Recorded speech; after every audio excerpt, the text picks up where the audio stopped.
Hello there, my name is Marley Horsnell-Proud, and this is a demonstration of our final project for Computer Graphics 2023. On the right, you can see our program running, and on the left here, we have our code for our Infinite Terrain Scene Sandbox. First, we have our variables, scene and physics.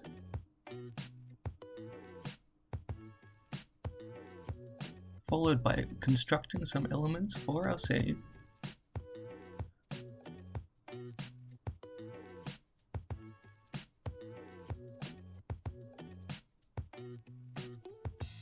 And here is the function that creates various terrain features using Perlin Noise and updating the vertices of a plane geometry. And following here, we have our GUI code for controlling terrain and lighting options.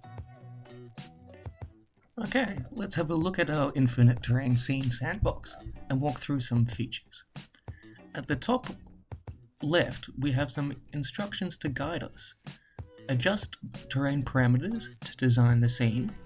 Use directional arrows to navigate the scene.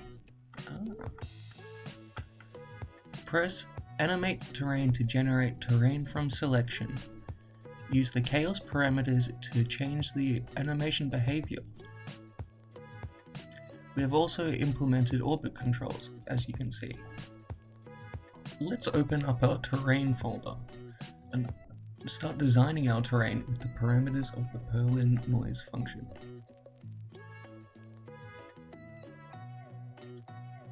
We have a range of height to play with, where we can smooth the features out or make them more pronounced. Our width slider will stretch the terrain out along one axis, and our depth slider will stretch it out along the other. Why don't we press Animate Terrain here and see what we have?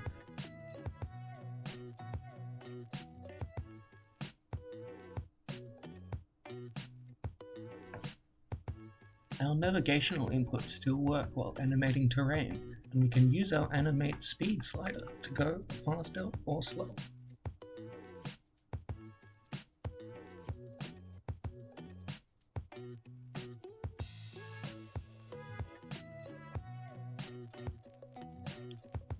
The resolution slider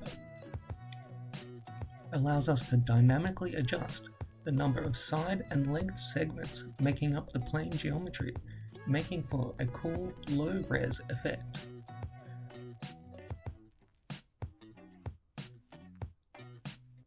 Let's see what we can do in the colors menu.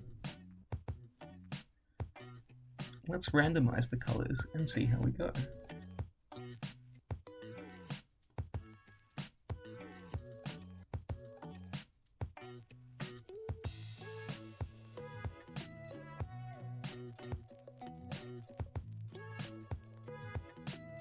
Alright, how does it look when we bring the resolution slider back up?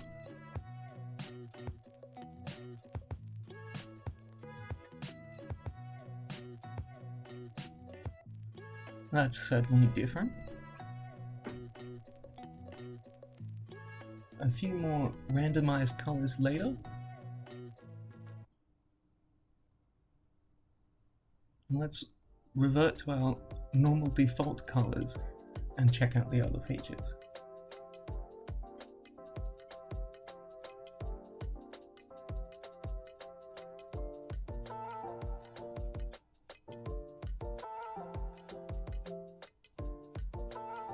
When you open up the lighting menu, you will see a button for the spotlight, which when pressed makes everything a bit dark. But when you enable the daylight button, we get an adjustable day cycle.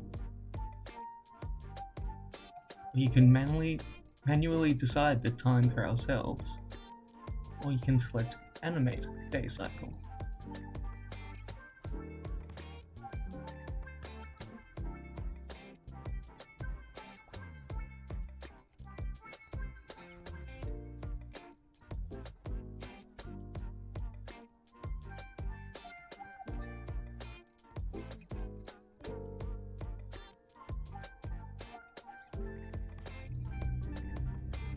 Okay, let's bring our old friend the spotlight back while we check out this topology mode. Okay, so you can see we have some topographic sliders to play with, and also some sliders that change something called chaos parameters. So let's stop our animation for a second and enable topography mode.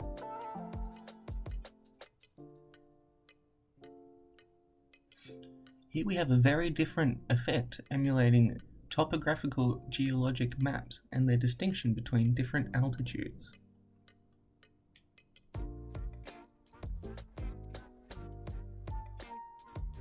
In this mode, we can adjust the height of each layer of the stair stepping,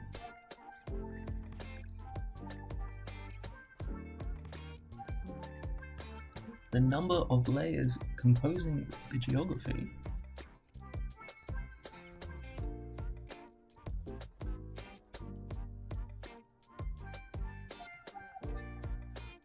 and the depth of the topographical effect.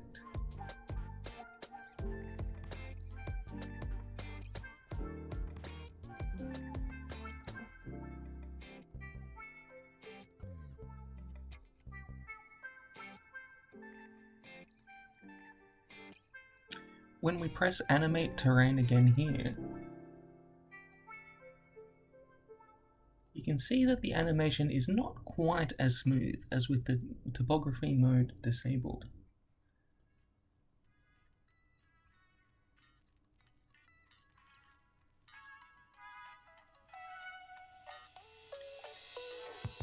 However, things start getting a little bit more interesting when we ramp up these chaos parameters.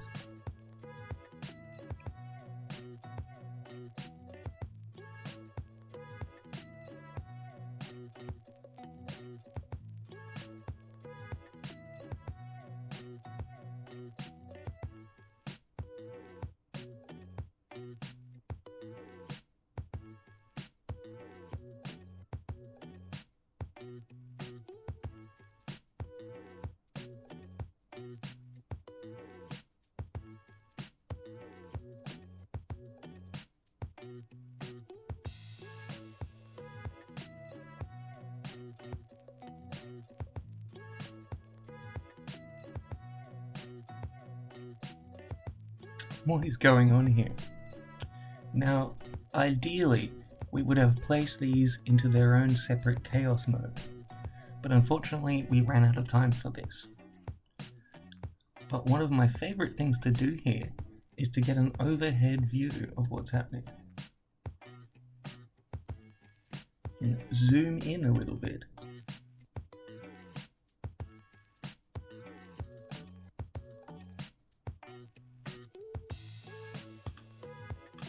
Maybe adjust some of our base parameters and get some random colors going.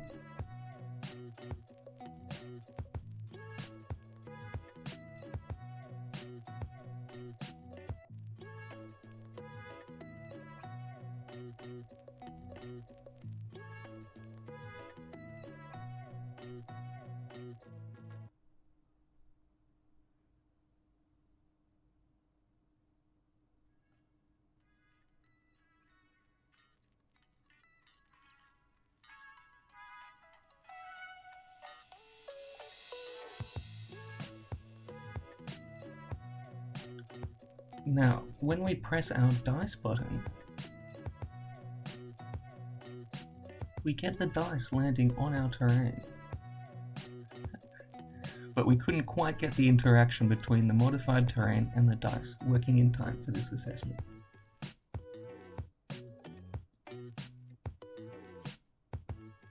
But for now, let's just have some dice for fun and catch some rays in the sunlight.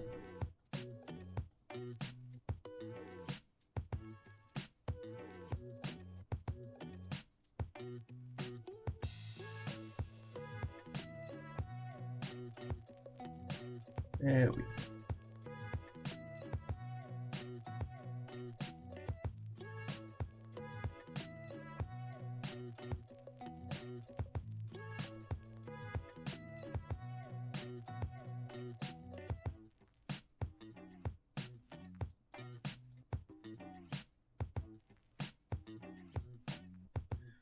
Thank you very much for watching.